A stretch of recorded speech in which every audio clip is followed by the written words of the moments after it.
Ooh.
Hello there, Honorary Knight and the Helper in White.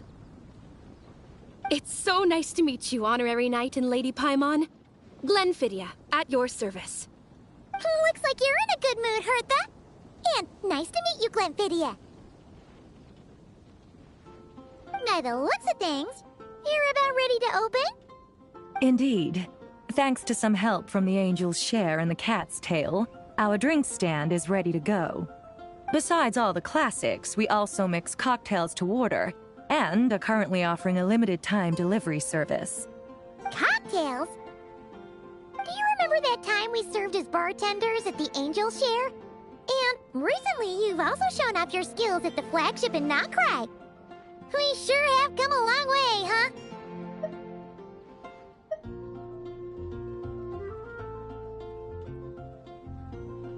The only thing is, our current drink selection is quite traditional, and it stopped feeling fresh long before the expedition began. To offer everyone some more exciting choices, we're planning to revamp our menu.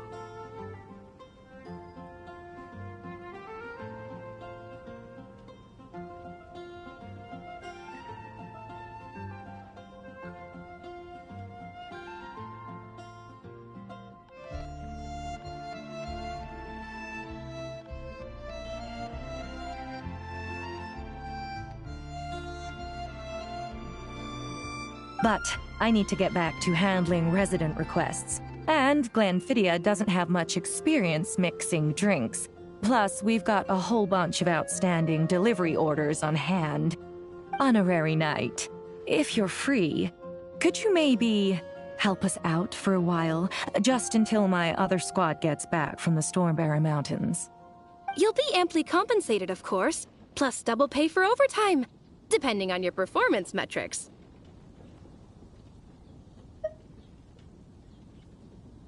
Paimon's not sure what performance metrics are, but she's happy to help with deliveries.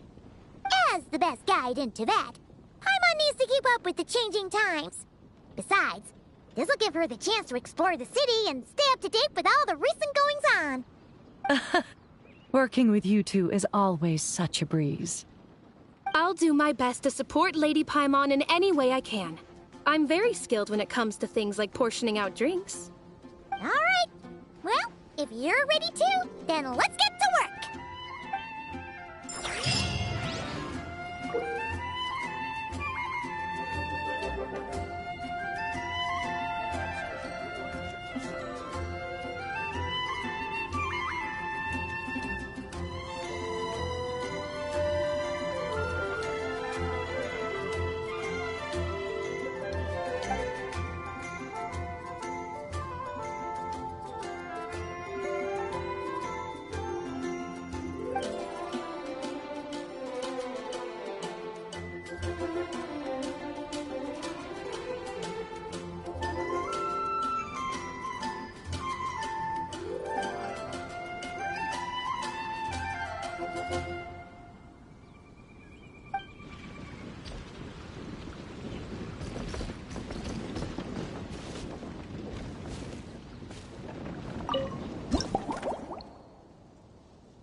Oh my. It looks like Hertha has gone back to her duties, and Glenfidia is away somewhere too. Has our dear cutie taken complete charge of the drink stand?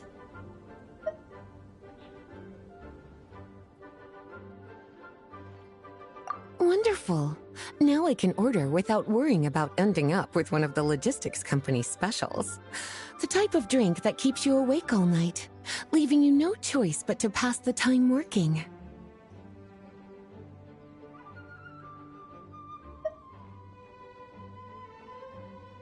That's right. I'm just a carefree librarian now.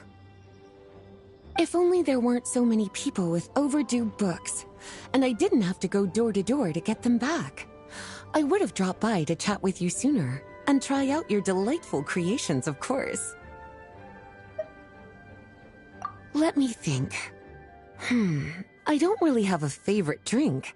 Just wrestle me up something rejuvenating that'll lift my spirits. And if it could help me nod off to sleep later, that would be even better.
Here's a snow-kissed dawn.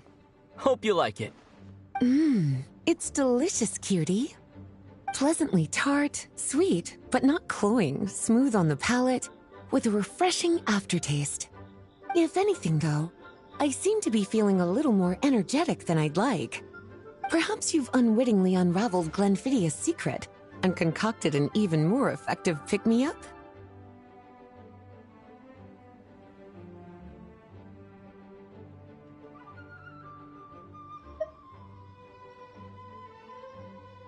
Don't worry, there's no rush. Your eyes are aglow with curiosity, as though you have many more questions to ask. Let's chat for a while. Take your time. Inspiration will come soon enough.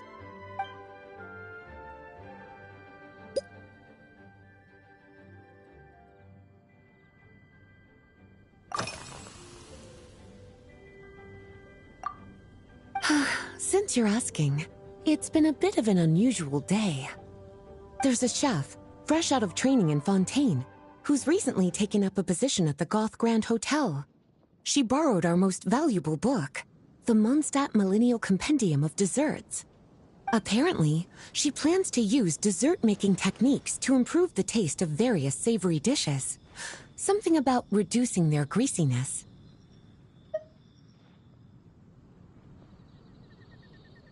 Indeed, and judging by the results, she rather overdid it with the caramel sauce. What should have been fragrant meat slices ended up tasting nauseatingly sweet. Caramel sauce is such a fantastic ingredient, you know? It never fails to please when added to drinks.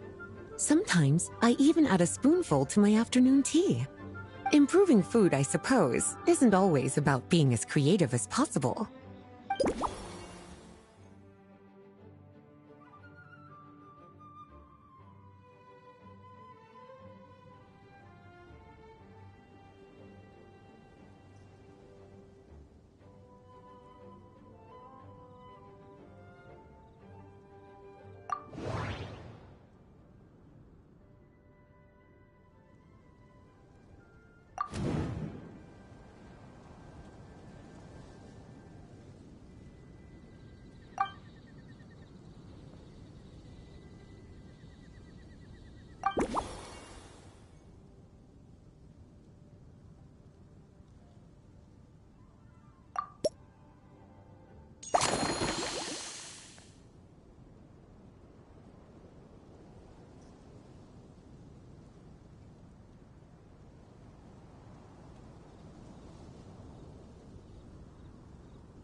Oh, this?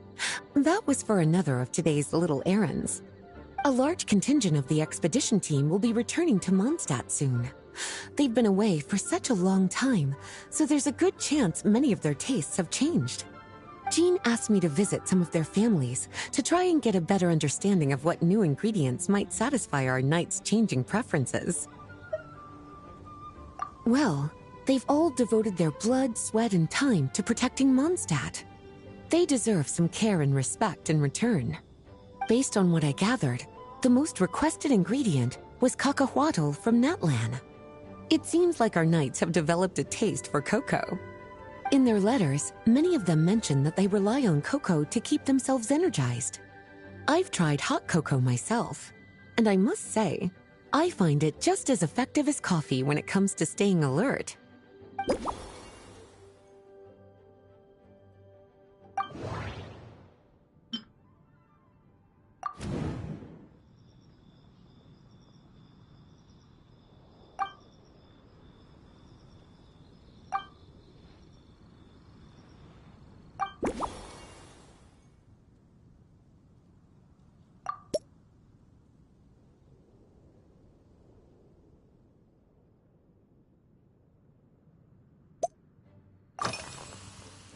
Surely you're not suggesting I'd take this opportunity to sneak off on a little countryside wander. You caught me. My investigations into Mondstadt's lesser-known drinks took me to Dawn Winery, where I had a little chat with the head housemaid, Adelind. On my way back, I ran into Emmetall out on patrol. She'd encountered some monsters she didn't know how to deal with, and in her desperation, asked for my help. I accompanied her on a detour to Wolvendom to teach some raving hounds a lesson. It's been a while since I've had such an invigorating workout.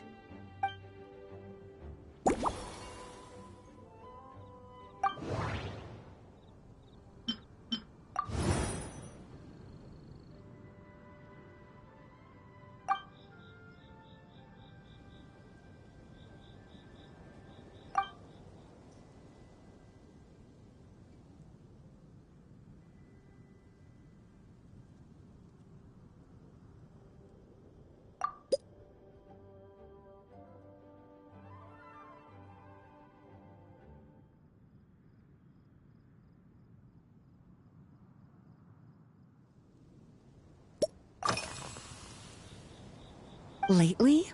So careful with your wording, cutie. Is that because you think that I, too, might have changed since we last met? Or simply because you can't remember? Not bad at all. A flawless answer. Back in my student days, I might have been drawn to every new and exciting ingredient I read about, constantly expanding my horizons and stepping out of my comfort zone. But now, I've grown accustomed to a life of comfort and routine. To paraphrase a certain Leo-Ed legal expert, my life is fast approaching a state of living out one's golden years in peace and comfort. I'm no longer so easily moved by adventure and excitement. I'm sure you remember, a few years ago, when we were adventuring together, you found me that sweet-tasting alchemical ingredient. Well, my tastes haven't changed a bit since then.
As expected, cutie, your brilliant mind has grown even sharper.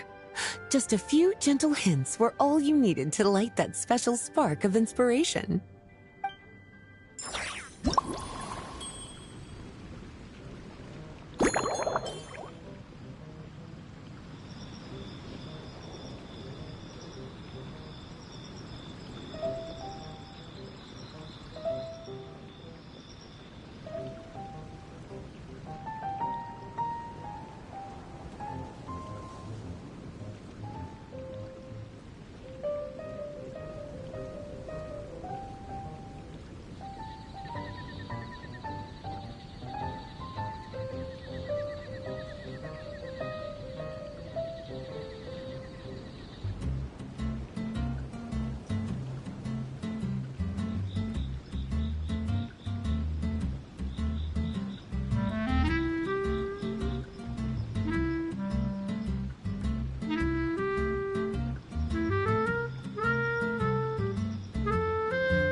Finished! A new creation, custom made for you. This should help you fall asleep quickly and guarantee you peaceful dreams. It's called a slumbering rose. From the colors to the choice of glass, everything's been carefully crafted. You've turned it into a completely different drink. Based purely on appearance, it's exactly my style. Time to see how it tastes. Full marks. It's like savoring an exquisite dessert before taking a stroll along the shore of Cider Lake, with a gentle breeze caressing your skin, relaxed and at ease. I no longer feel drained of energy, but neither am I overstimulated. I'm actually starting to feel a little sleepy. As a bedtime drink, this is pure perfection. So good, in fact, that I feel like writing an article to extol the virtues of the slumbering rose. I can use it as an opportunity to crown you the new maestro of mixology. Speaking of lakeside strolls, why don't you join me next time there's a clear, warm day, when the sun is bright but not too harsh? Any walk would be more relaxing with you to talk to along the way, cutie. Then, when we get back, you could fix me up another glass of slumbering rose. And I'll make just as sure to hold you to that. When the time comes, I won't accept any excuses.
Good afternoon, traveler. I didn't expect the honor of witnessing your harmonizing talent here in Mondstadt.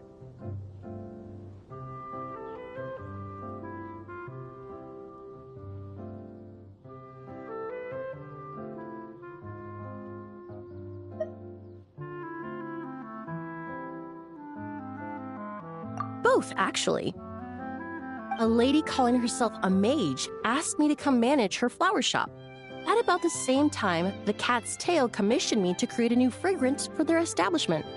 Ending today's busy schedule with a drink crafted by you in person is truly a wonderful reward.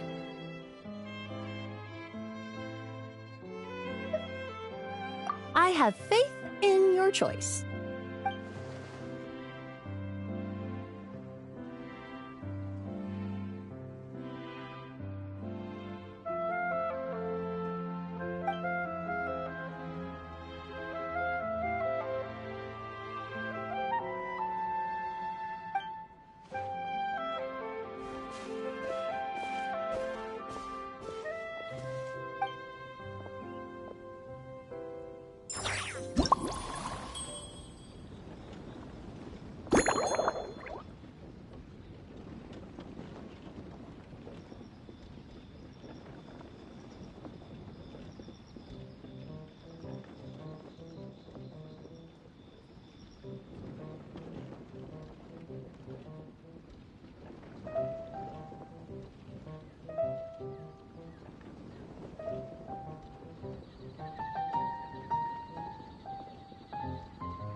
Care to give this a try, Miss Emily? Your artistry is truly a pleasure to watch.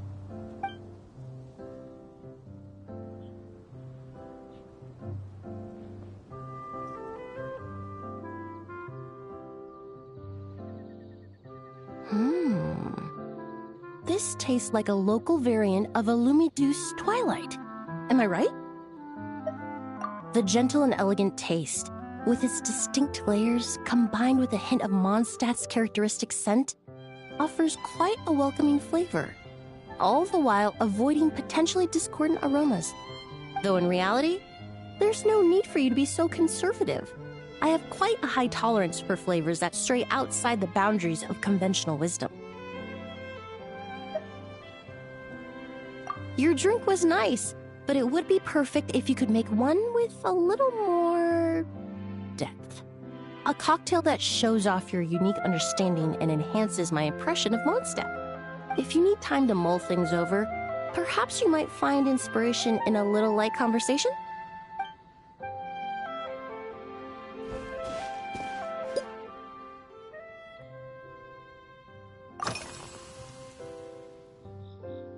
Oh, thank you for asking.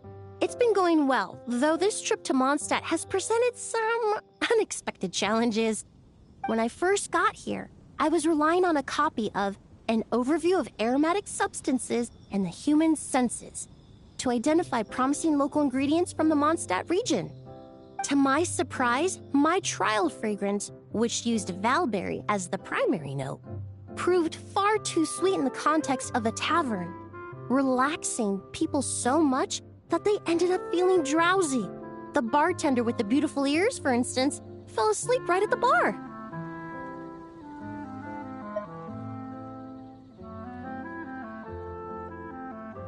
Let's just say that sweetness isn't always a case of the more the merrier.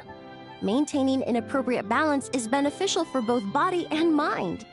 Even in daily life, I rarely eat sweet food, and I try to avoid fruits like berries that have a high sugar content. In the end, I completely eliminated Valberry as an ingredient and turned instead to Windwheel Aster, with some success, I might add.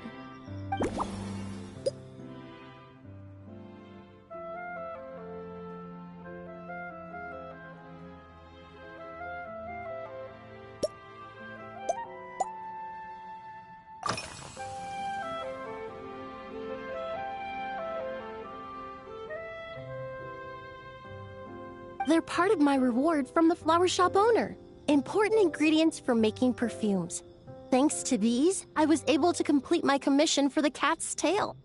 I studied Mondstadt's Cecilia flowers many years ago. In fact, the fragrance of Cecilia in certain fields has become synonymous with Mondstadt itself. However, this is a special case. Some cats are quite averse to the scent of Cecilia, and we need to be particularly mindful of their preferences. Windwheel Aster. The various parts of the Windwheel Aster plant can be ground into a powder to extract their essences. I then blended the scents from its petals and leaves. The result carries the intoxicating sweetness of mead, while still emphasizing the fresh notes contained within the flowers, stems, and leaves. I just took it for a little trial run at the cat's tail, and the cats seemed to really like it, while the clients themselves found it comforting and invigorating. Extracting exquisite fragrances from ordinary overlooked ingredients? Oh, that's what truly brings me joy.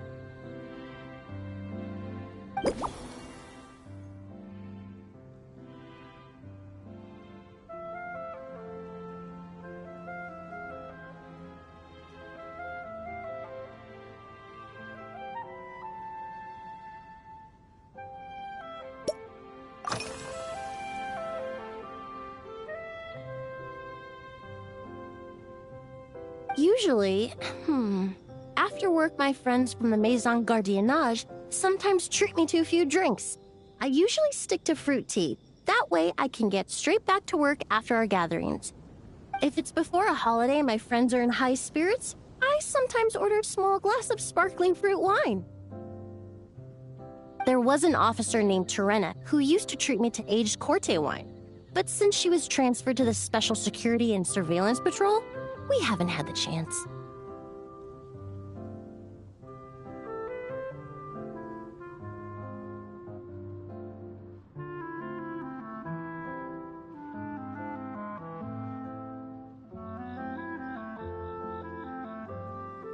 In the world of science, high-proof alcohol is a widely used solvent. I've grown well accustomed to the smell of it by now. Besides, when I'm slightly tipsy, my state of mind changes, which in turn alters my approach to perfumes.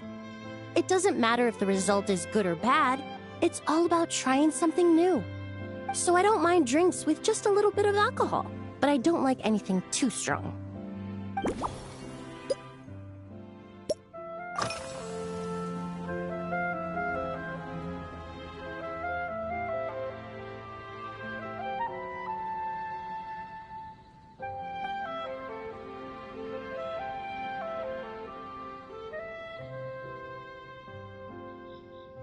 It really is. A while earlier, I watched a whole run of fair weather clouds float by, fluffy as pillows.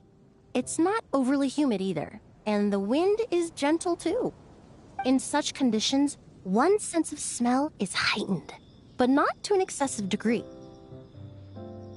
When scents are blended well, they naturally combine with the ambient context, leaving particularly powerful impressions. It seems something similar is true for mixology. As long as you choose a base of appropriate strength, the various flavors will blend seamlessly together. When mixed properly, all the ingredients work as one to create a most wonderful symphony for your taste buds.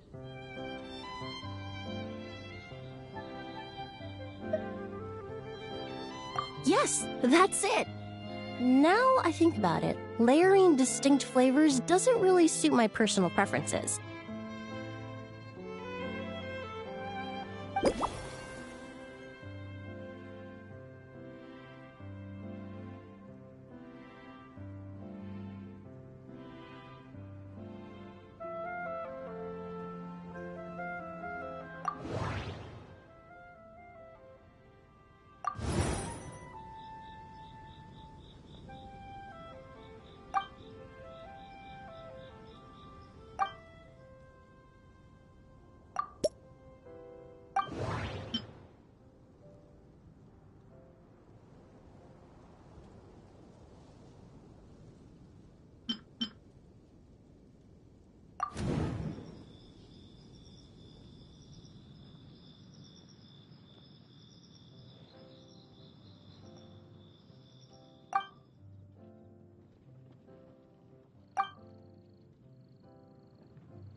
Just from our brief chat, you've already formulated a new concoction.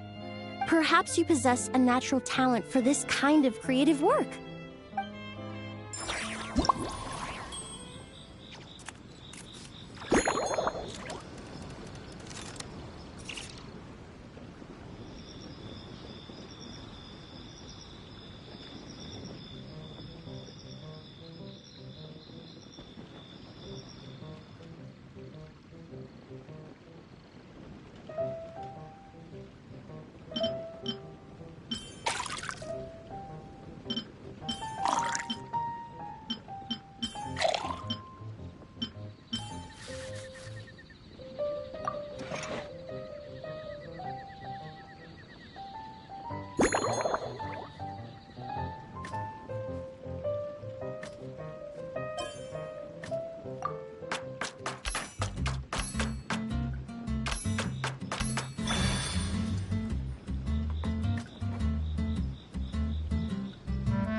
Here you go. A new and improved, Emily-inspired Lumiduce Twilight. I haven't come up with a name for it yet. The colors are cooler and more refreshing, and the fragrance is delightfully subtle to match.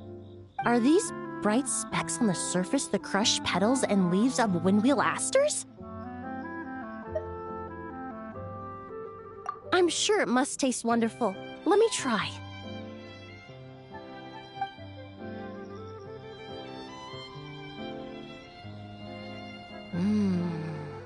In the language of flowers, the windwheel aster represents the visible winds. Your cocktail not only captures their form, but also the fragrance they carry. Therefore, I suggest you call this drink Windborne Bouquet. The winds and clouds of Mondstadt swirl together in the glass, leaving behind enchanting traces of fragrance. Really? Oh, perhaps it's just a habit of my profession. I'm glad you like it. Now it's time to slowly savor this masterpiece. Thank you so much. This trip to Mondstadt has been so rewarding. This is the most memorable cocktail I've ever had. Once I get back to Fontaine, I will attempt to recreate this moment as both a fragrance and a perfume. Once I've perfected the recipes, I hope you'll do me the honor of being the first customer to experience these new products. Until then, I look forward to seeing you in the Court of Fontaine.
So you're looking after the drink stand now. If I'd known sooner, I would have stopped by this morning.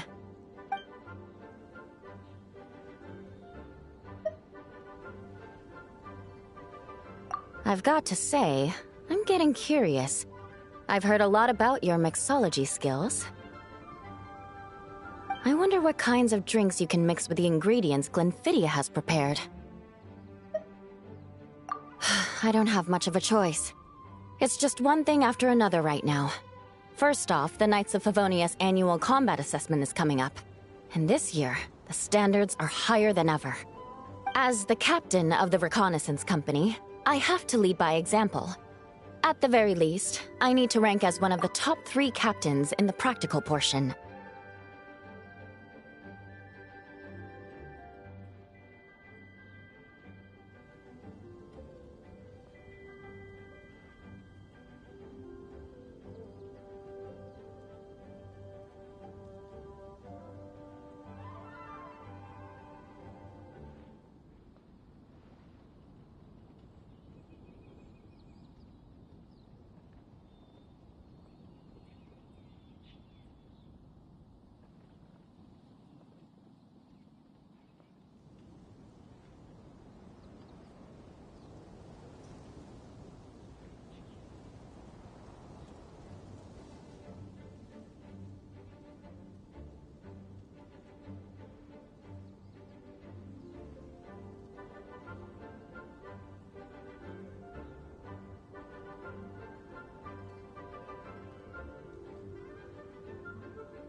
So, I've been intensifying my training lately.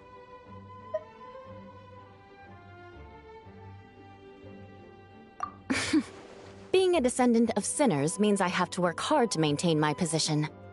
I'll have you know I've never once neglected my duties. Anyway, on top of all that, my duel with Miss Clorand required a lot of focus and energy. Learning how to turn defense into attack and seize the initiative when facing a combined assault from sword and musket. Even now, I'm still chewing through the details.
But in the end, the exchange went well, and both parties learned a great deal. Never mind writing reports from 6 different perspectives, I feel like there's enough worth mentioning to write 24 of the things.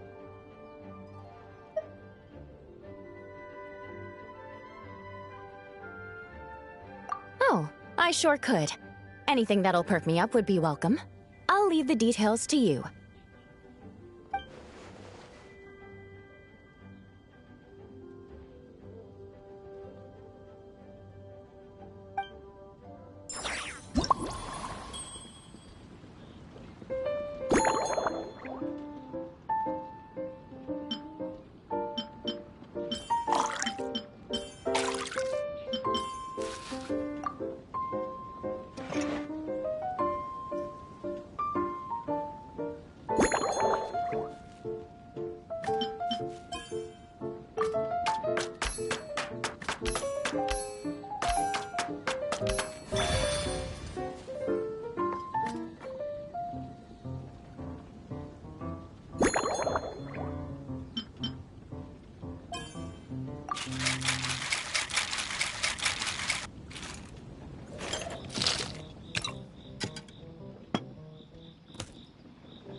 One twinkling starlight for Captain Eula.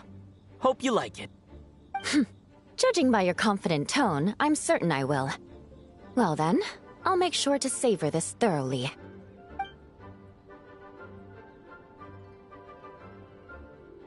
Huh. Not bad. Sweet and tingly, with a delightful airiness. The fizzy water really brings it to life. I suddenly feel full of vim and vigor. But just one glass doesn't quite scratch the itch. How about something with a bit more bite?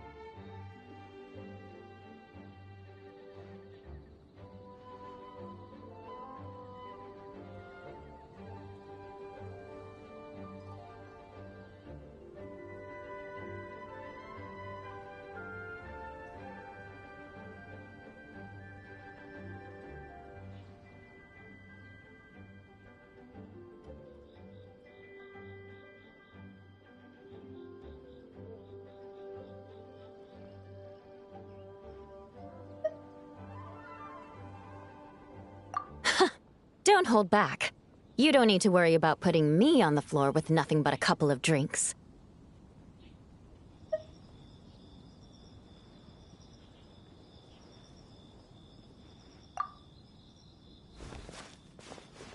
Works for me. The first company hasn't assigned me any paperwork for tonight, so I'm free to catch up and try your new creations at my leisure.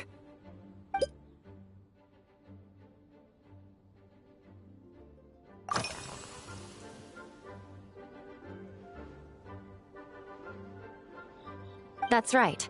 The merchant I got it from called it Romaritime Flower Fruit Extract. It has a very unique smell. Here, have a bottle. Oh, it's a necessary courtesy. In that book Miss Magistus lent me, The Blade Dancer, 20 Years On, it says, after a duel, a Fontanian swordsman will politely invite their defeated opponents to a banquet.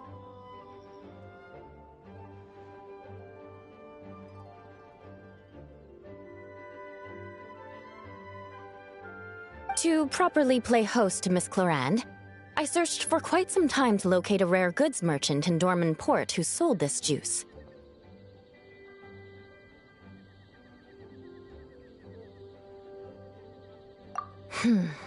I had my doubts at first, too. But Amber said something that makes a lot of sense.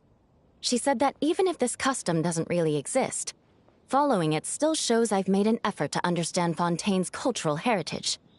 Besides, who doesn't like trying new things, right? When I gave it to her at our post-training banquet, Miss Clorinde really did enjoy this juice.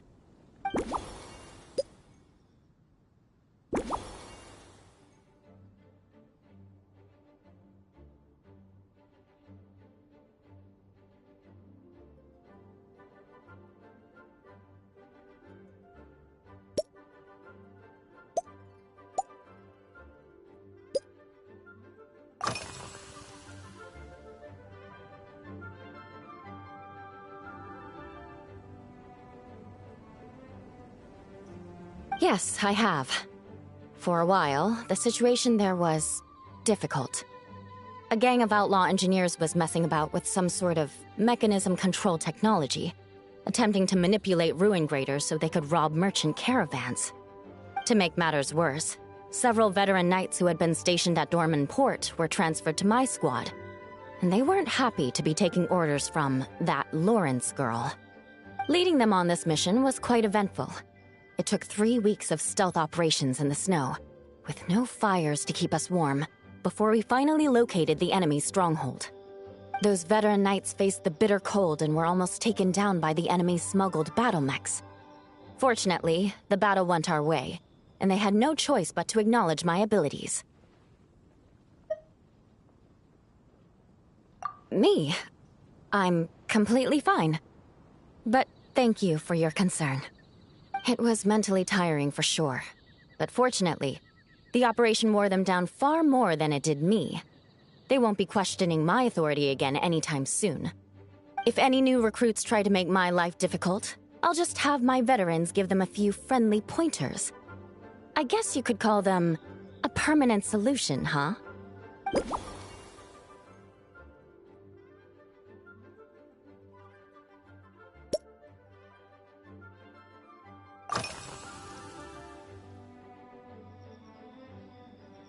If you want to know what I've been eating recently, I'd better start by mentioning the logistics company's latest revolution. They launched a diet improvement initiative and started distributing a form of standardized canned food to knights operating in the wilderness. In the past, we only had dry rations. Every mealtime we had to set up pots and campfires, roll dice to choose a cook, and take turns standing guard. In all honesty, it was a bit of a hassle. Now we just need to bring our standard field rations, comprising of 5 cans and 9 paper packages. We can heat the cans by the campfire, and then we're ready to eat.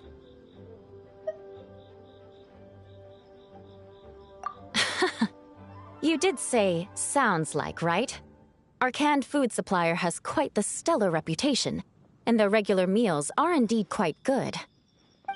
The problem is, in order to meet preservation standards, they have to make their military-grade meals way too salty.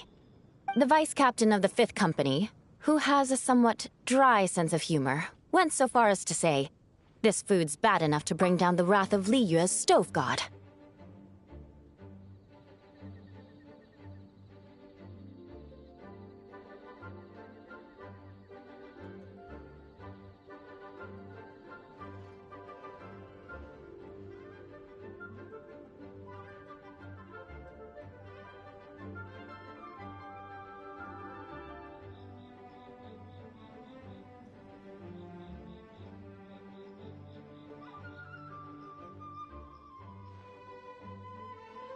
In any case, after eating it for a week, my taste buds have gone completely numb. You can hardly blame the logistics company. After all, it is hard to please everyone. Our feedback has already been submitted, and they should be working on fixing the issue. Of course, having fresh meals prepared in camp by a dedicated company chef is still the best option.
Oh my.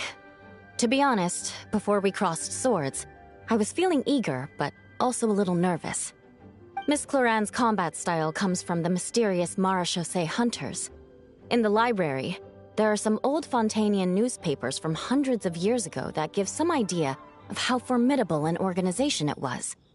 A more recent newspaper claimed that Miss Cloran was an orphan from an underwater kingdom, and that before battle she would perform rituals inviting spirits to possess her sword.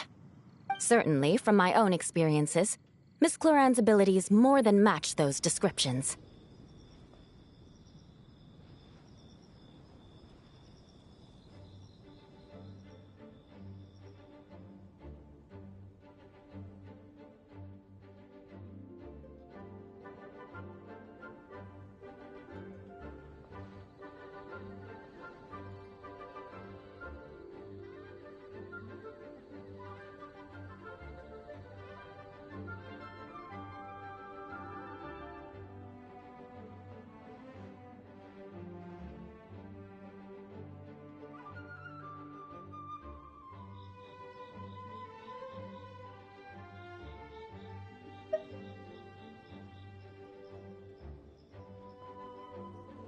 Incorporating elements of swordsmanship into a drink? Huh. Certainly a creative idea, I'll give you that. A commemorative cocktail at a time like this sounds nice, but how do you plan to express something like swordsmanship with a drink?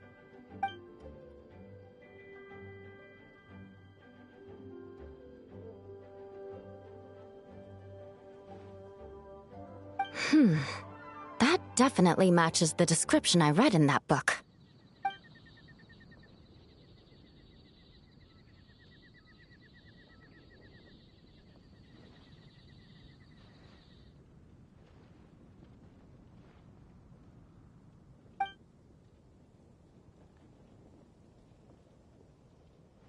That's right. You really know your stuff. I doubt there's anyone else in all of Tevat who could come up with such a perfect metaphor.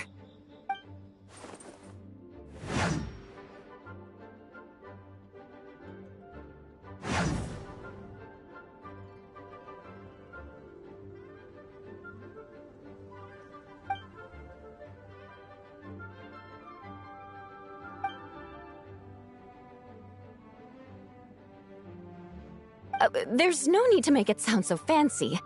It's just an aristocratic variant of Favonius bladework, with a bit of personal flair.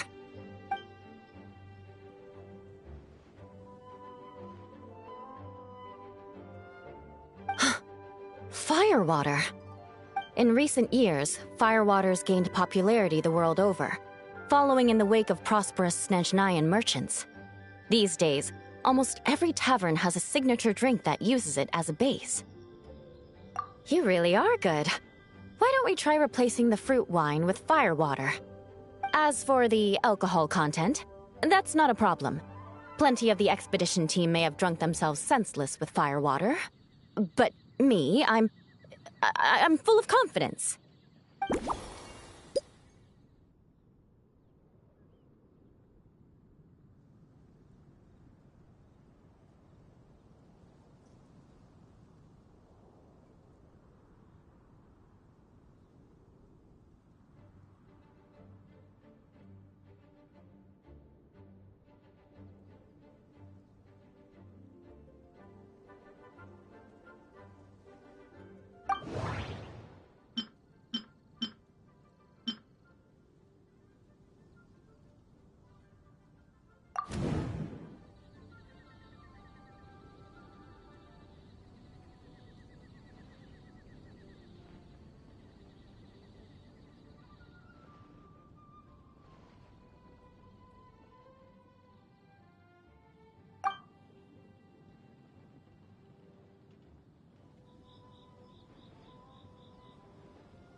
Brilliant! I'm looking forward to seeing how you do.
Here's your all-new Seafoam Sword Song, mixed to meet your personal preferences. Oh my, what beautiful colors! And you even added my Romaritime flower fruit extract. The aroma is perfect, and I can smell the alcohol, but it doesn't stifle the fruity fragrance. Let's see how it tastes. Give me a moment to come up with the right words. I need to think carefully. I know it's unbecoming of a lady, and a proper connoisseur would savor their drinks slowly. But I'm sorry, this is just too good to be true. Can you mix me another?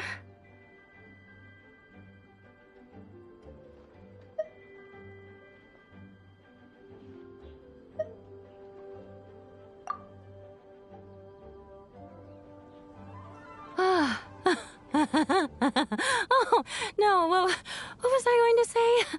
I've completely lost my train of thought.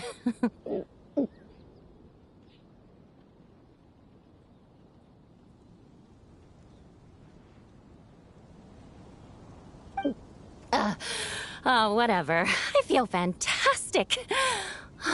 This cocktail... Oh, it's the best I've ever had. I think I'm gonna head home and get some sleep.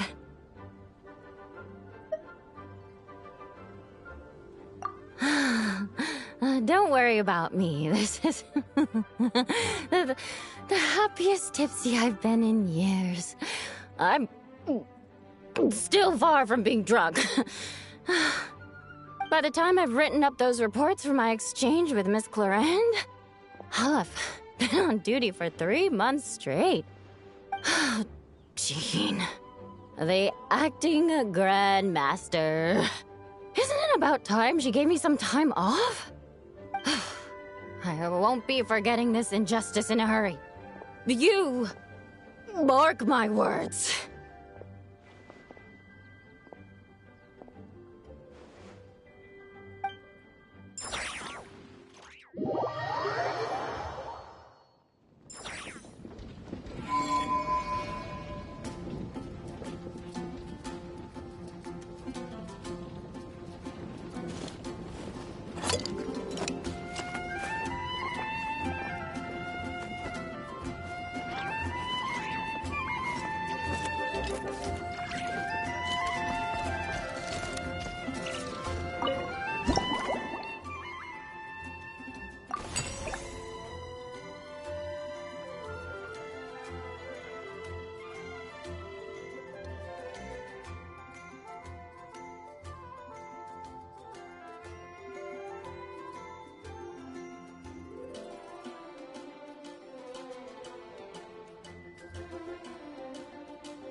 Suspicion confirmed. While patrolling the area, I was sure I'd sensed a familiar presence, so I came over to take a look. And sure enough, here you are.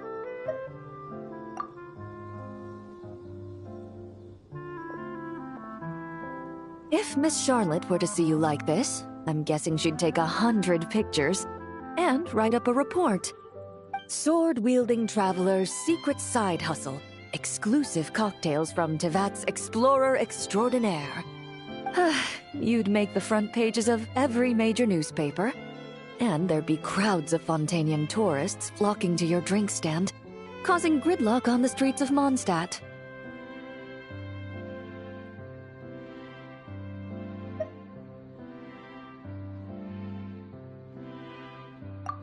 Luckily for you, I turned down Miss Charlotte's request to accompany me here, so you're unlikely to be seeing any scenes like that.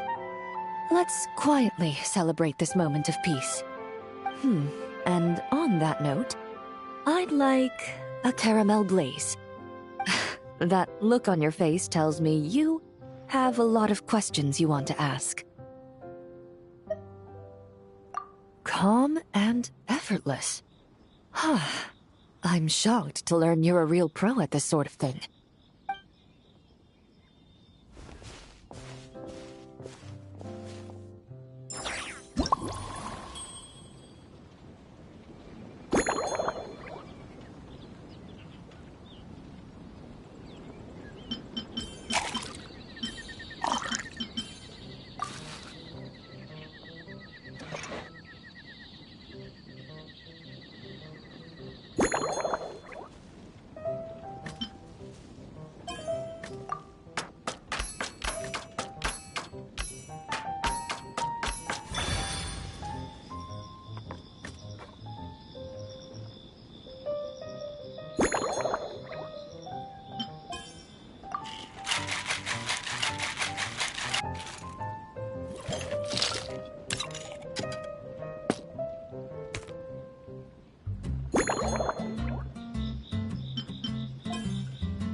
Your caramel blaze is ready.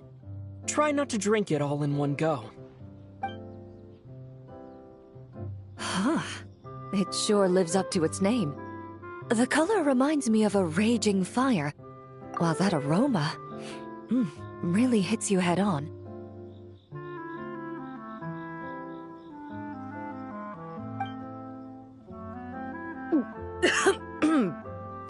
It's quite strong. I'm all right. I just need a little time to get used to it. As I recall, the last time I drank alcohol was at a wine tasting event that Navia invited me to last year. I only had a small sip of Sassica wine, and it was nowhere near as strong as this concoction of yours.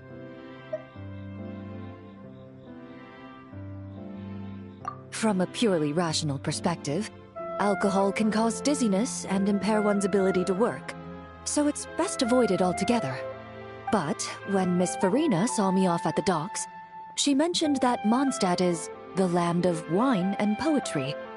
Since I'm here, I thought I should at least try the local specialties.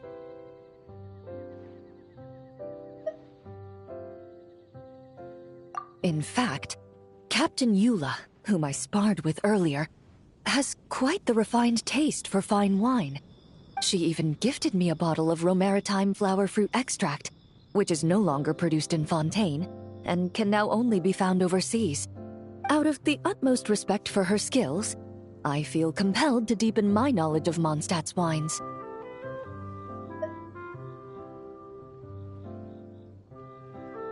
I truly appreciate all the trouble you're going to.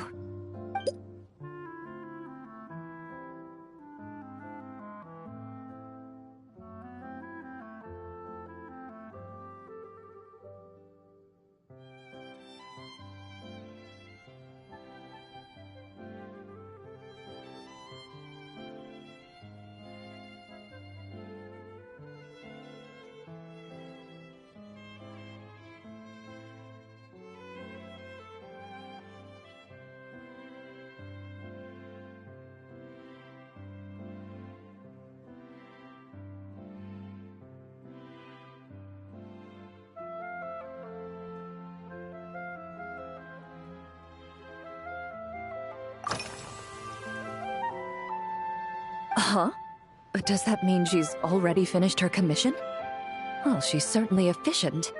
Once I return to Fontaine, perhaps I can let Sigewinne know that I'd be happy to purchase her latest perfume.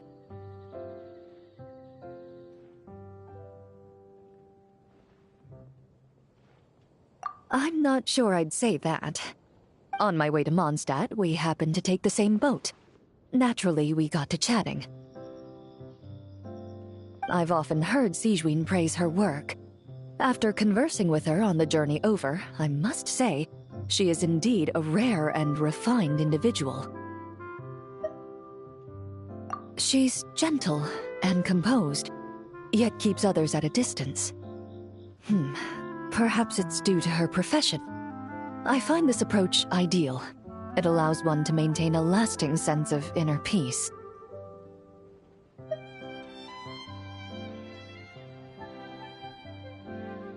Oh, thank you, but there's really no need to set anything up.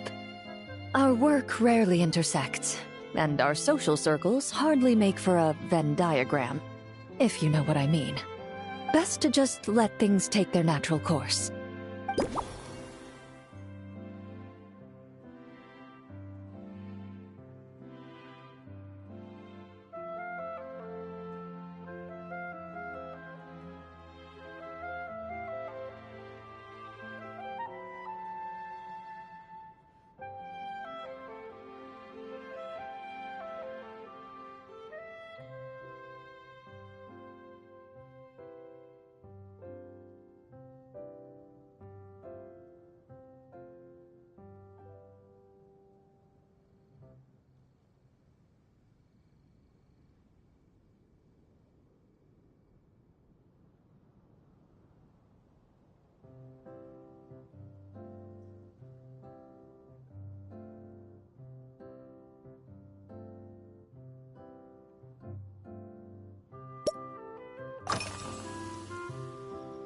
When I'm working, I often drink coffee. But with meals, I prefer a lighter tasting drink, like Buell fruit juice. Since I eat a lot of meat, the slight acidity of the juice helps balance out the greasiness. Over time, I've grown accustomed to the sour taste. After the swordsmanship exchange, the Knights of Favonius rather kindly treated me to some traditional Mondstadt cuisine. I had 8 different meat dishes, and all of them were excellent. The portions were huge, and only the highest quality cuts were used. Everything was cooked to absolute perfection. Of course, there was still room for improvement. When catering to tourists, the sticky honey roast and pile 'em up might benefit from a slightly lighter sauce.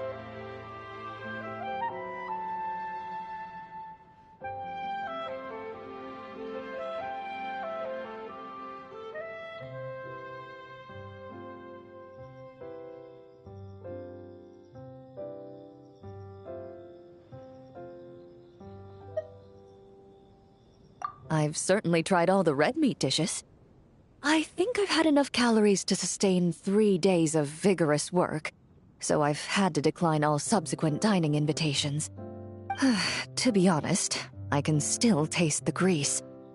There must be a way to cleanse my palate.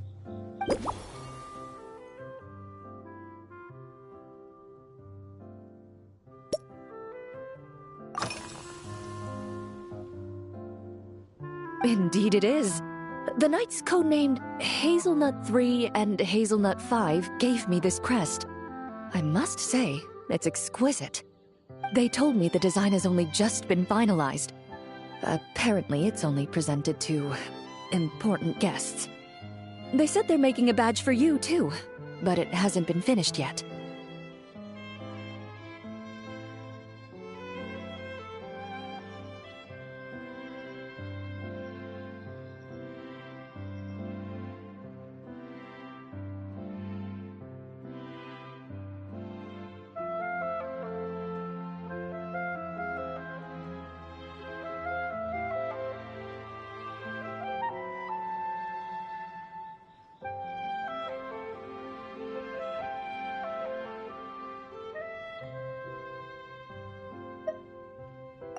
You're not wrong.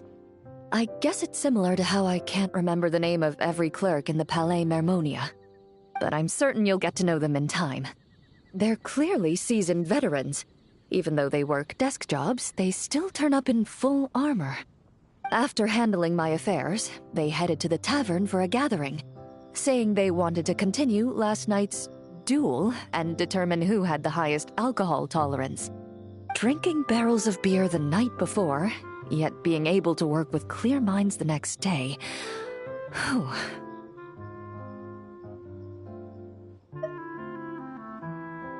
So what you're saying is, while Mondstadters may seem carefree, they actually have an admirable ability to know their limits when it comes to drinking.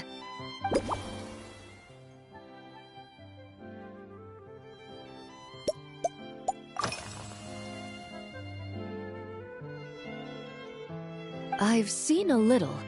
I took a stroll around the city the first day I got here. Navia's done some rather extensive research on this place. Many of the scenes and illustrations for the tabletop troupe were inspired by views of Mondstadt.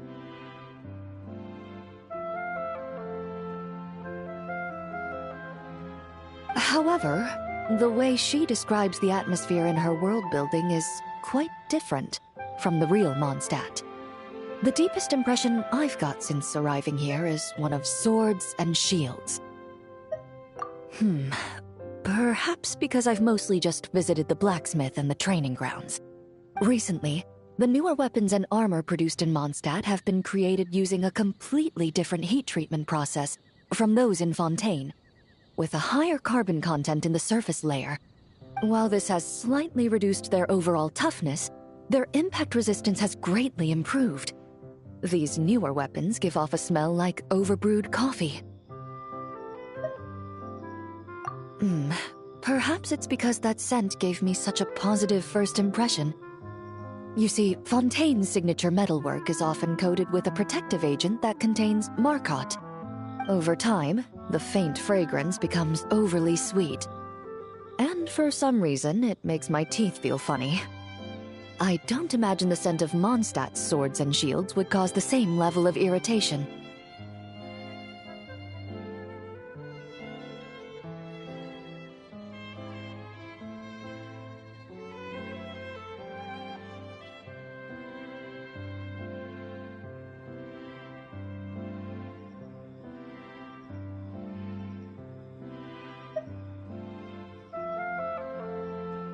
Of course, there is a solution to this problem.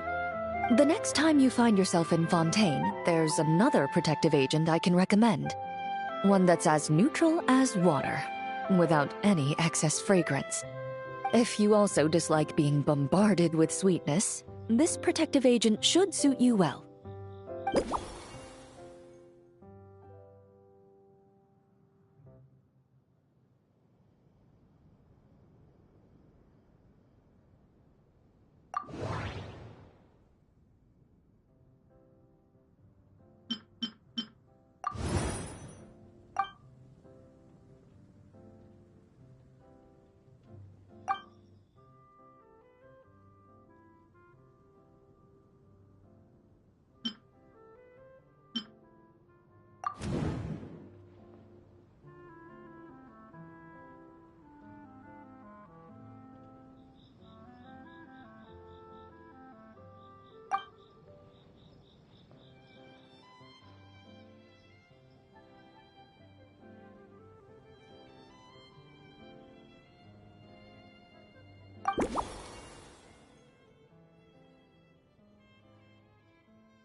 Are you already planning the details of our hypothetical get-together?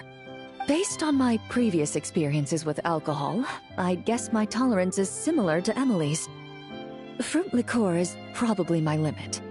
So when the time comes, I think you'd be best off mixing similar drinks for the both of us.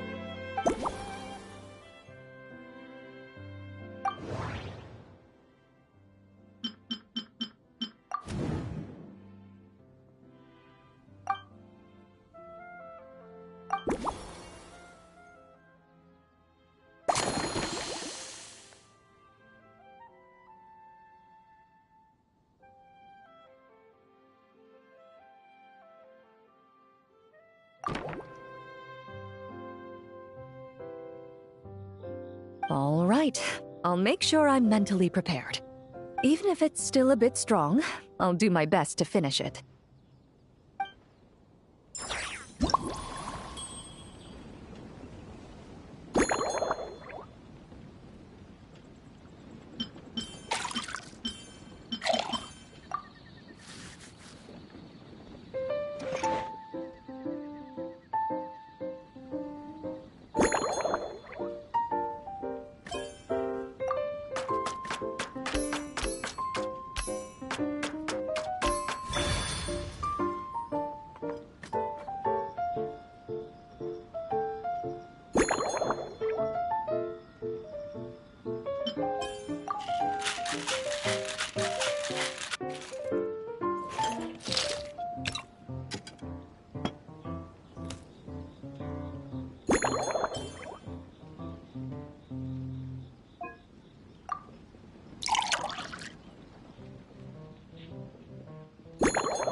Alright, this new creation is called Leisure Time Lightning.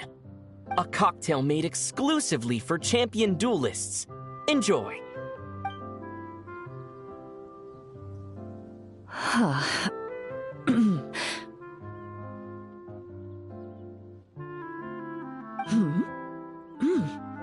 Have you added fruit wine?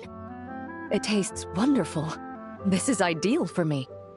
There's a subtle saltiness that combines well with the tartness of the fruit and the sweetness of the caramel. Each sip balances delicately on the edge of perfection. The color of the wine also fits well with the name, and the lightning imagery contrasts with the fiery nature of the caramel glaze. But where does the leisure time part come in?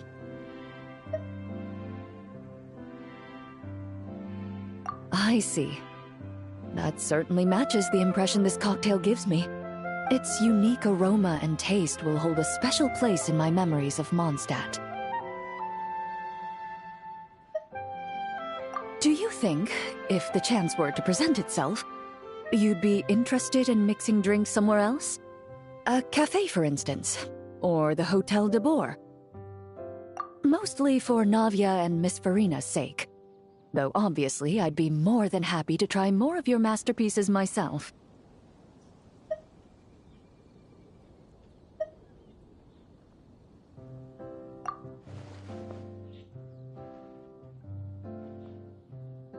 I understand. I won't try to strong-arm you. In any case, I truly appreciate your hospitality. Thanks to you, whether I'm summarizing the key lessons from my exchange with Miss Eula, or discussing strategy with the Knights of Favonius, I'll be in my best condition.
Huh? Is that Mr. Honorary Knight? Yippee! It's you!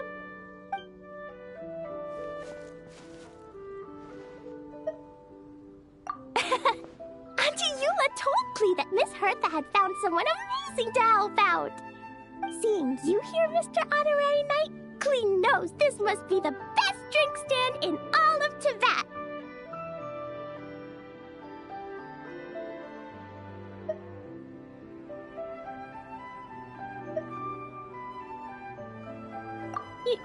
You mean this stand isn't already the best?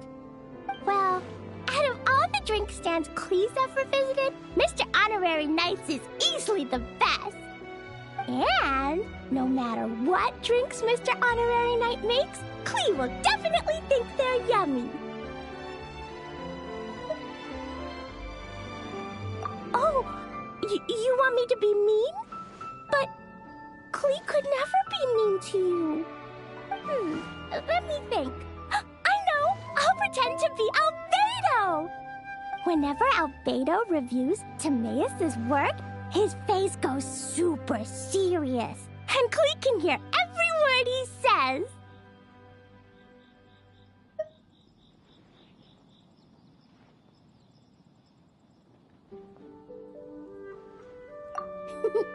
Get ready for Clee's super amazing order!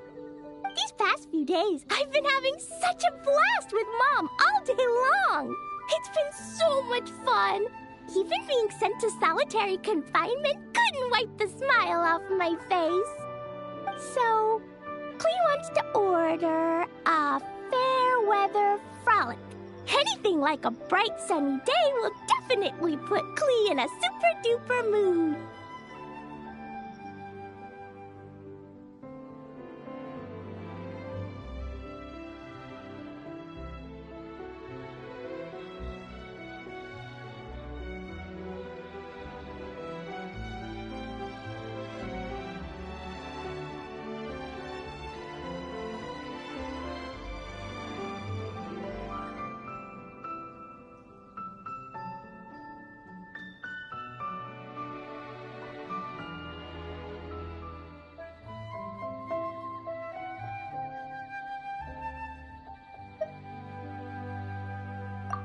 I wonder what it'll taste like.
Your Fairweather Frolic is here.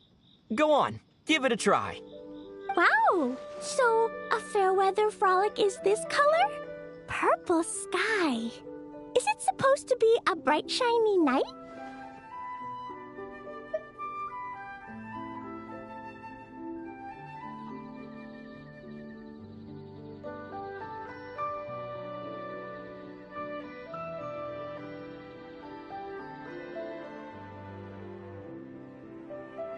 Clee will take a sip first. Then you can think about it more carefully.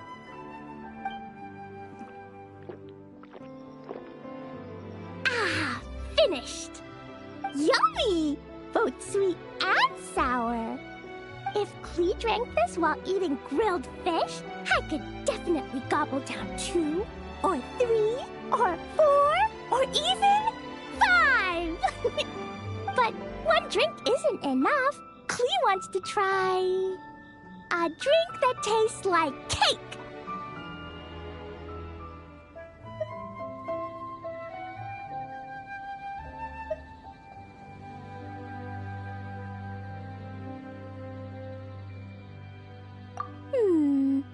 Clee doesn't know what drink to choose. Why don't we decide together, Mr. Honorary Knight?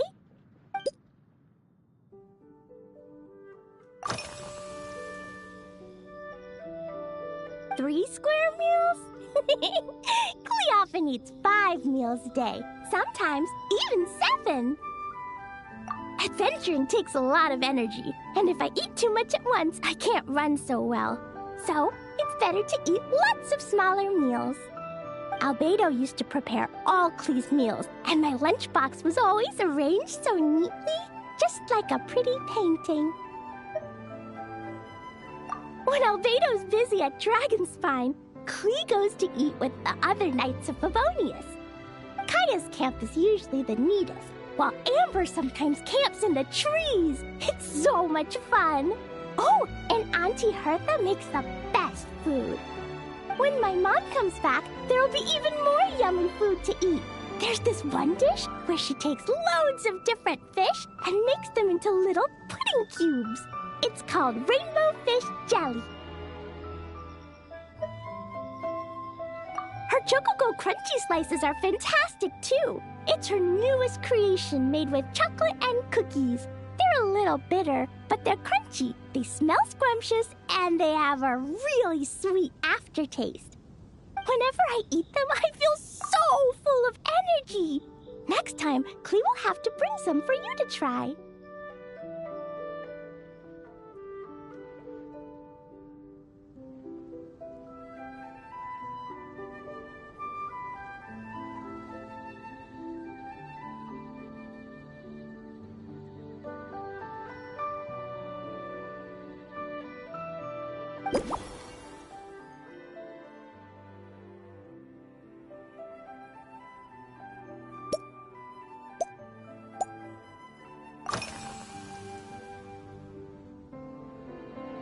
Yeah, when Klee gets back home, I'm gonna eat some salted nuts while reading my book. Klee used to eat cake after dinner, but Master Jean said it's too sugary, and it's not good to eat sugary things before bed.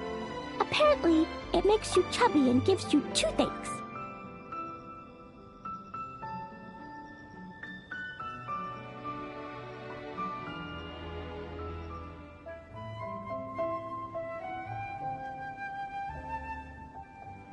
So, Mom got some advice from Auntie Barbie, and now she gives me nuts instead.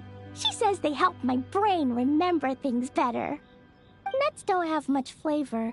It's like chewing on grass, but they're okay if you add a little salt.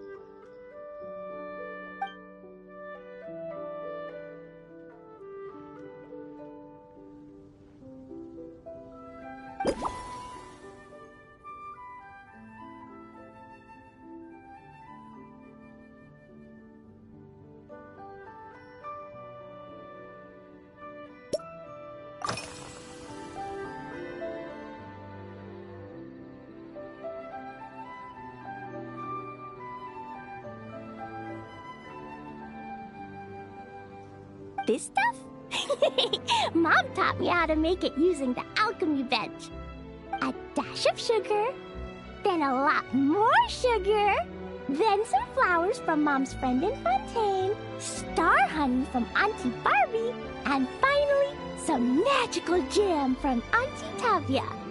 Put everything together on the alchemy table, wish for the shape you want, then recite Mom's incantation, and poof! Dodoco-shaped candy!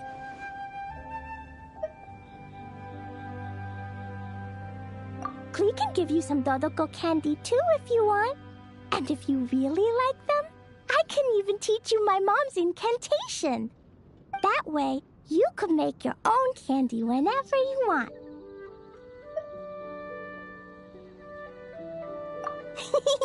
If you get stuck, remember to come ask Klee. When it comes to magical candy, I'm an expert.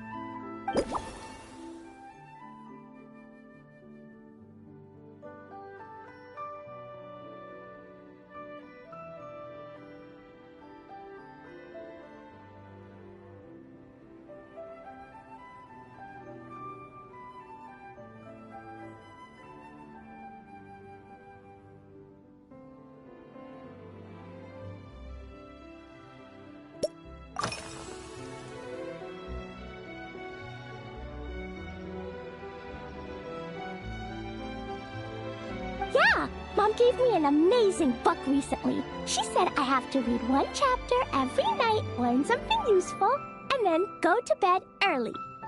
That book taught Klee how to make something called propellant. Now Jumping Dumpty can go Fwah! And bounce even higher. It's not hard at all. In fact, it's a lot like making bombs. You just have to be careful when trimming it down. It's like sharpening a pencil that could suddenly go boom. Bedtime's an important part of Klee's schedule, too. Mom sits by my side and tells me all kinds of wonderful stories. She has a lamp made of gemstones, and when she turns it on, it goes kabling and lights up the ceiling. Yeah, when something happens in the story, the lights on the ceiling make pretty pictures. Sometimes Mom falls asleep before the story ends, so Klee has to tuck her in instead. As soon as Klee learns how to use the lamp, I can come tell you stories, Mr. Honorary Knight. Klee has memorized so many wonderful stories, enough to make everyone happy every day.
Oh yeah, Klee still wants to eat sweet things, like cake, for example.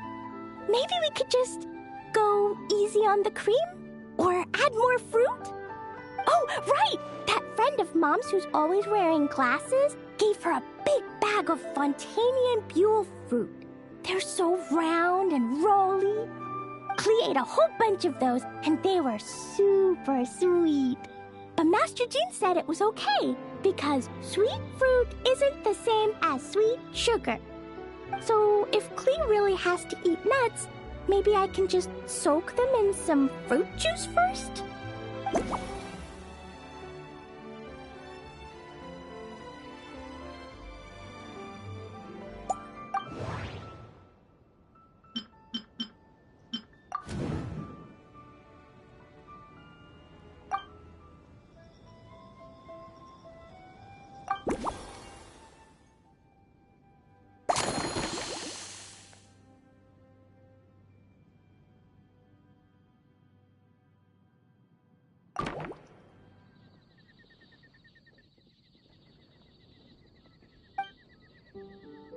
Yeah, that was quick. Klee's looking forward to finding out how tasty your next concoction is.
It's done! I just know you're going to love this new creation. Wow! There's Dodoko candy on top! There's so much orange in this cup, and Dodoko looks like he's lying on top of white fluffy clouds. And the weather inside looks much better, too. Yummy! It's so delicious! Klee has to drink slowly. I can't just gulp it down, or I'll miss all the yummy flavor.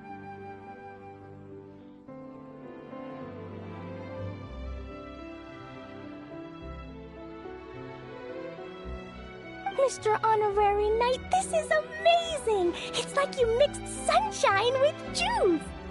Klee was so tired from playing, but now I feel refreshed.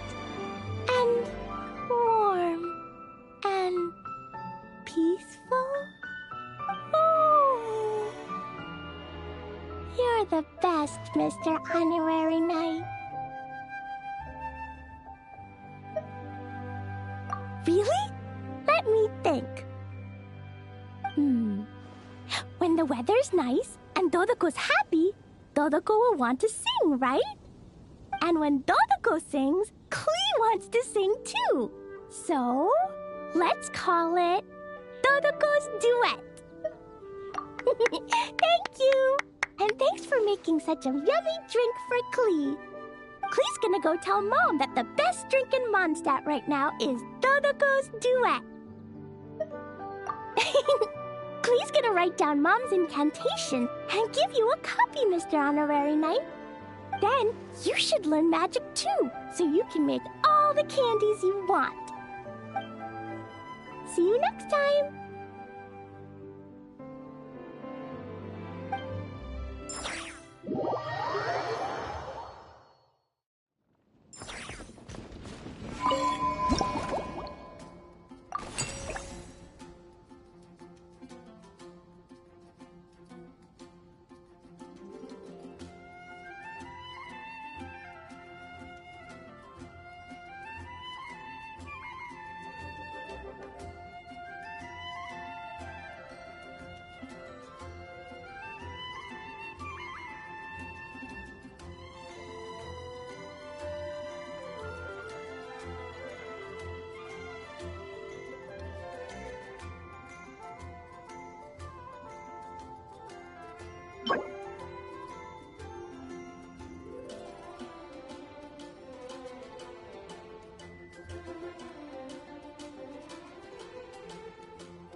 Ha. So Hertha's even roped our honorary knight into helping with this little venture. Now that I'm finally free to relax, it's time to start doing just that.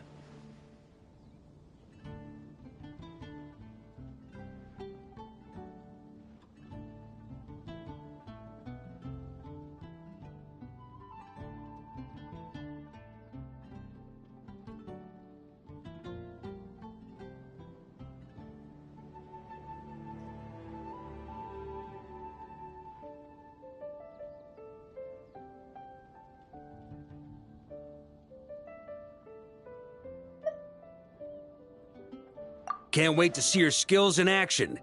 Give me something that goes well with casual conversation, but still packs a punch.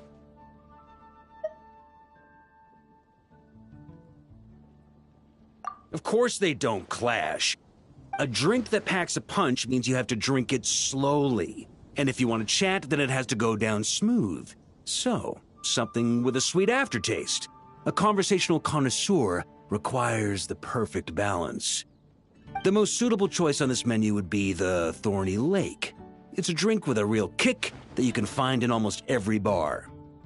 It's not enough to know the recipe, though. The key is in the mixing. Some bartenders choose to stick to the tried and tested basics, while others like to add their own personal flair.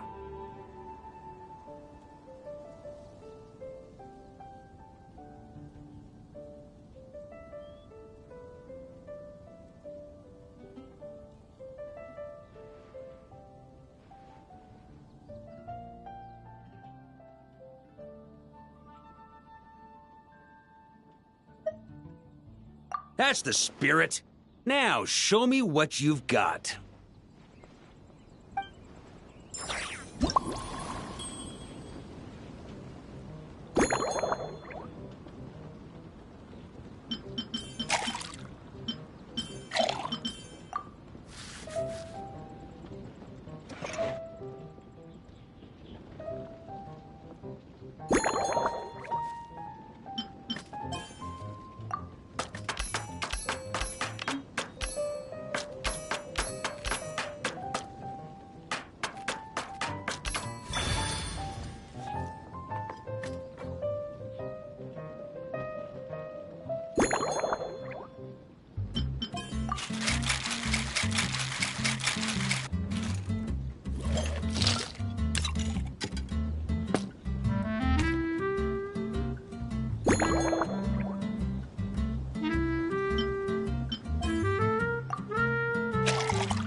Grandmaster, I hereby present you with this Thorny Lake for your enjoyment and assessment.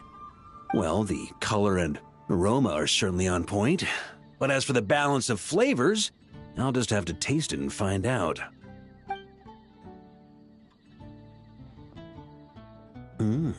Not bad. You haven't overdone or skimped on any single ingredient. Though, unfortunately, it's a little too, polite for my tastes. Perhaps I should have said modest. You followed the formula to a T, but if anything, you've played it a little too safe. Were you worried that deviating just a little might disappoint me? Hey, we fought side by side and dealt with things that even gods were loath to meddle with. Ours is a friendship forged in the margins between life and death. That said, if you ask me, you can ditch the nerves and work your mixologist magic. I'm looking for something that shocks the senses. Mull it over. There's no rush. We can chat while you think. Who knows? You might just find some inspiration to mix in with your magic.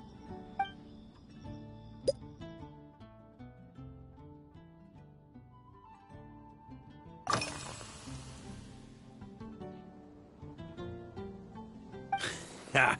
I like your style. Speaking of this garden, it brings back memories of something that happened many years ago.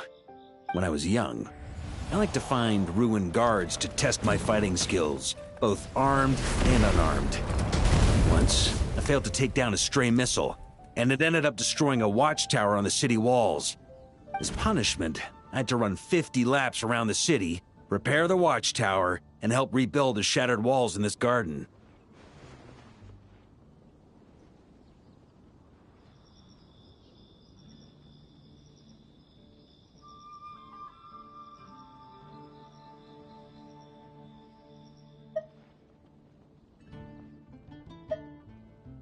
Indeed, among the misadventures of my youth, this is one of the most memorable ones. Mostly because that day, Krepus saw me covered in dirt. He took 2 bottles of 100-year-old wine and sent D-Luke, who looked even younger than Mika does today, to work out a clever way to get rid of Faru, who was guarding me.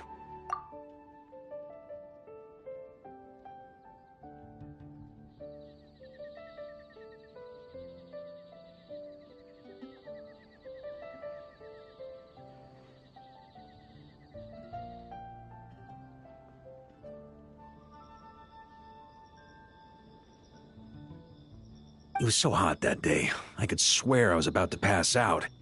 On a whim, I picked some mint leaves, put them in one of the wine bottles, and the result turned out to be surprisingly tasty. After Krepus tried it too, he was full of praise. He even wrote up an official recipe for my spontaneous creation. His customers loved it.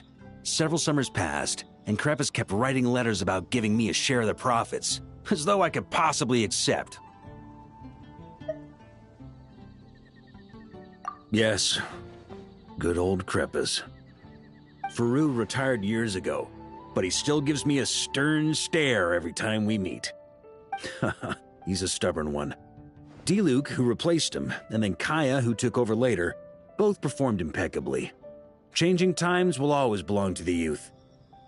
He should have admitted defeat long ago. When I get the chance, I'll have Kaya show him the amazing progress the cavalry company has made.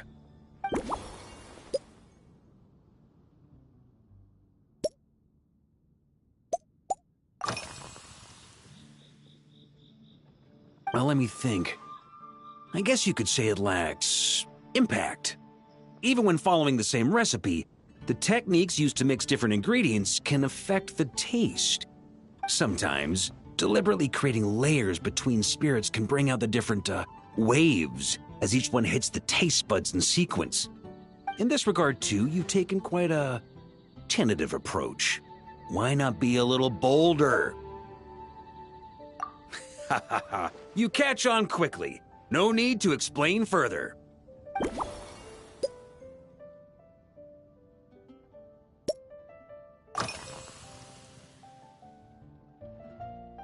Pretty awesome, huh? It's like a hammerhead that you can fill with wine when you're not using it to pound in nails. It was a gift. Hoffman came up with the idea, Charles supplied the design, Wagner helped cast it. And about 10 or so knights chipped in to pay for the materials. They've been waiting to have a good drink with me, and this is my crucial weapon to aid me in a fair duel with them all.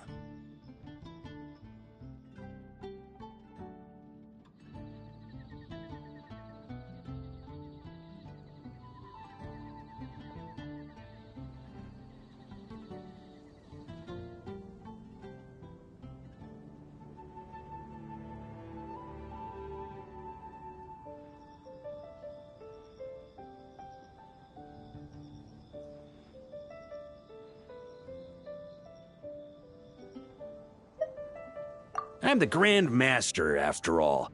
I've been drinking a lot longer than them. I've practiced more assiduously, and I have a bit more, meat to absorb the blows. So it's only fair to my subordinates that I drink a teensy bit more per round. Wouldn't you agree?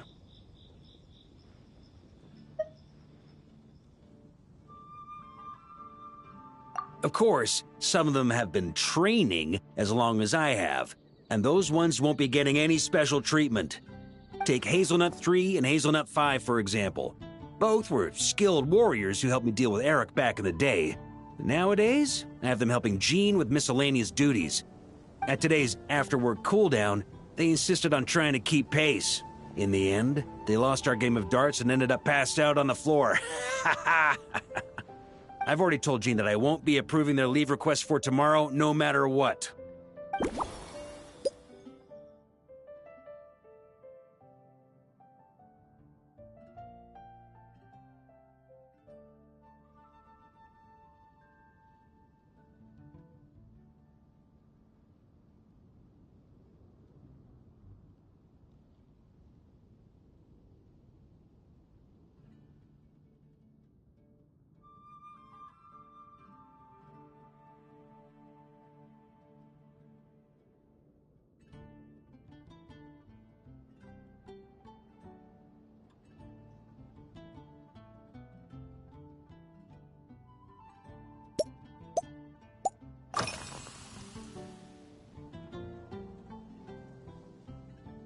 It's a treasured place that the Knights of Favonius have maintained for years. So it makes sense that it's become the go-to location for organizing such things. I heard that while the expedition was underway, you were a great help in giving those left behind the opportunity to put their energy to good use. Sometimes, I look through the photos I've been given from those events. Though unfortunately, there aren't enough to include everybody. My conclusion is that Mondstadt needs to do more to popularize the camera.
If I were in charge of organizing events, well, I suppose everyone would revolve around fine wine, or at the very least, there would be some sort of tasting involved.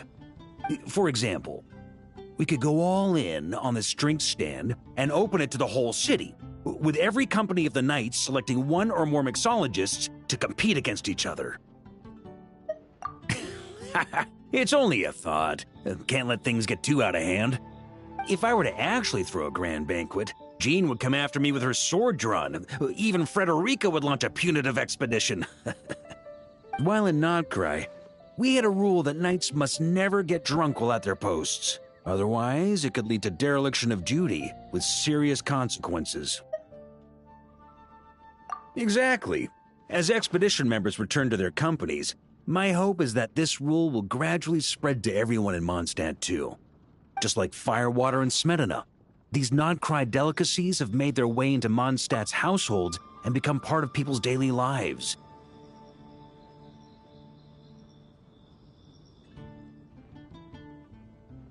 Young people need to learn restraint.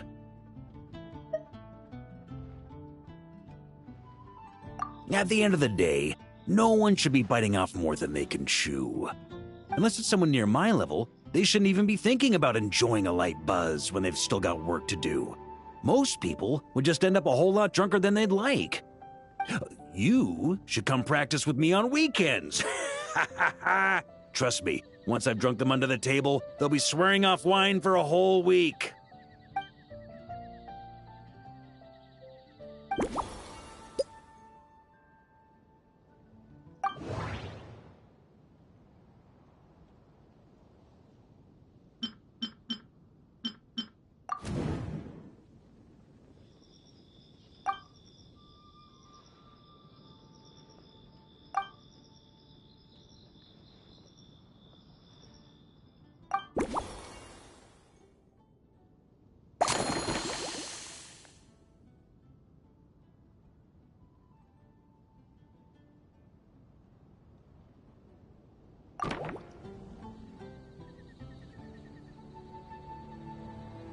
Huh?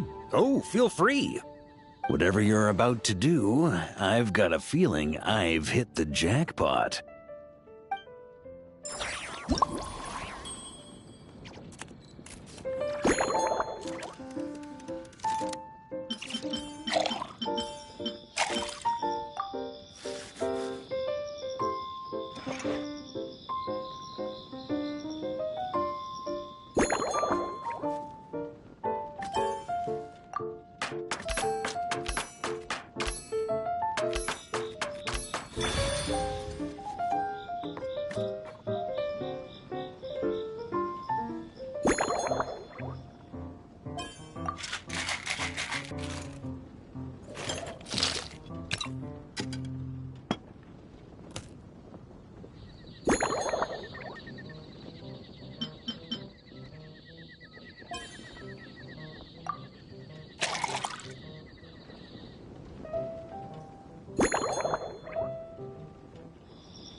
Here you go, Grandmaster.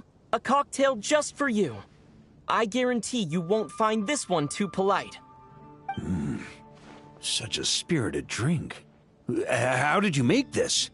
Well, that burning scent of firewater. Oh, it's as if the very air were about to ignite. This is more like it.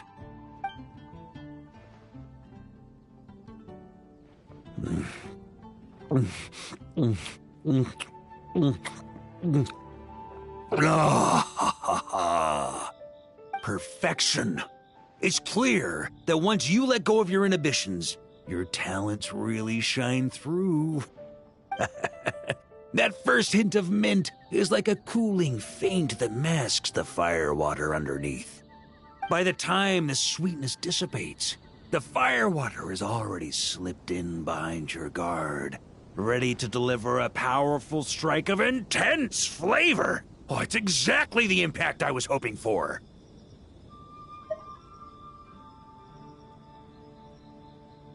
That's the most ingenious part. Firewater's greatest flaw is a lack of aftertaste, but the Smetana perfectly maintains the flavor at the peak of its intensity. It's hard to imagine something this good was created by a mixologist who doesn't even drink firewater. I think it has the potential to become a firm favorite in Mondstadt and Nodcry.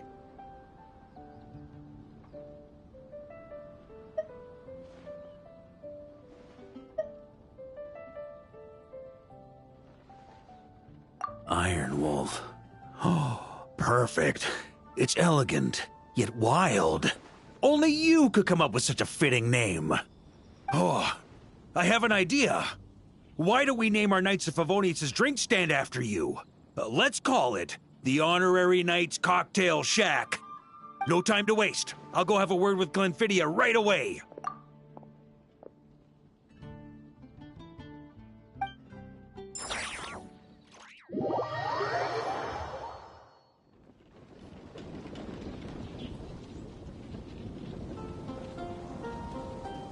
Hey there, traveler! All wrapped up for the day?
Paimon here. She did a great job holding down the fort while she was out delivering drinks with Glenfidia.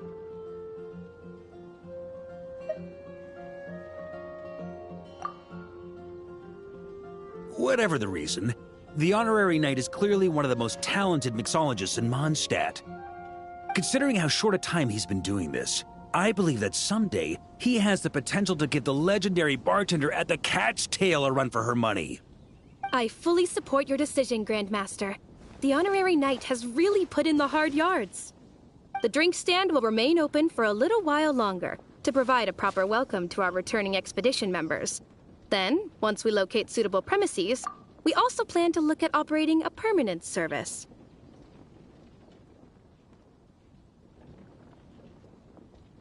Hooray! Everyone in the Knights of Favonius will get to drink all the delicious cocktails they like! Nothing short of what I'd expect from a true disciple of Hertha. You've really considered this thoroughly, Glenfidia. Also, if I may, Honorary Knight, regarding the special cocktails you've developed, would you mind leaving the recipes with us? We'd like to add them to the official menu. Paimon feels like there's something you still want to say. Let Paimon have a guess. Based on your personality, you probably want to introduce the origin of each different cocktail. That way, customers will know who inspired you to create these amazing drinks.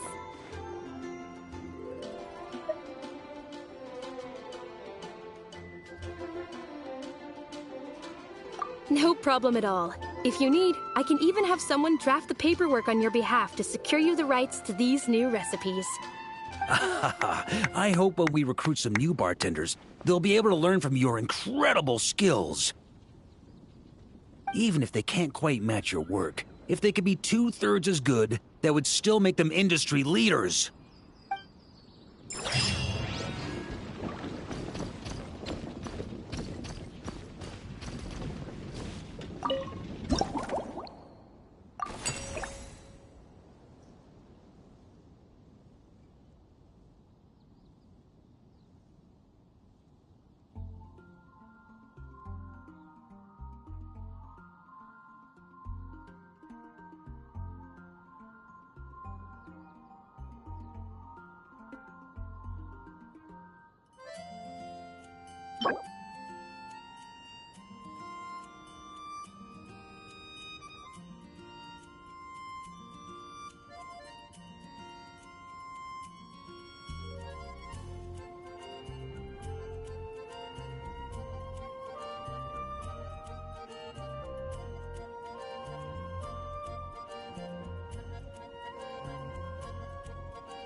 This wine is heavenly.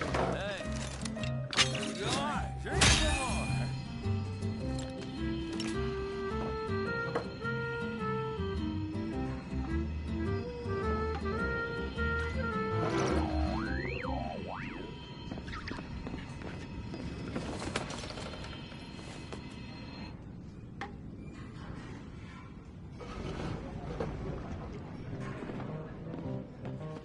What would you like? Hey! This wine is heavenly. God, drink some more!